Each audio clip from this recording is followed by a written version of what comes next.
அவன் கேட்கிறான், என்ன வேணும் கேட்கும்போது, எனக்கு ஞானமுள்ள இருதயத்தை எனக்கு தாரும். கடவுள் பார்க்கிறாரு, எக்ஸாக்டா நீ கேட்கிற, குறிப்பா கேட்கிற, பாயிண்டா கேட்கிற.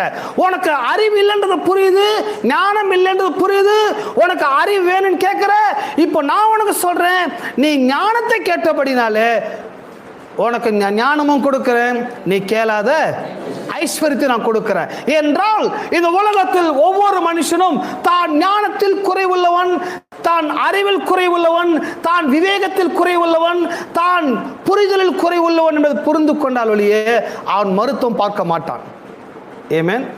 ஐ எம் ஆல் ரைட், எனக்கு ஒரு குறைவும் இல்லைன்னா அவன் ட்ரீட்மெண்ட்டுக்கு ஒத்துழைக்கவே மாட்டான். இல்லை ஆண்டவரே, எனக்கு அறிவு இல்லை, எனக்கு ஞானம் இல்லை, எனக்கு புரிதல் இல்லை, எனக்கு ஞானம் தாங்க, அறிவு தாங்க, எதுவுமே ஆமென்னு சொல்லுங்க.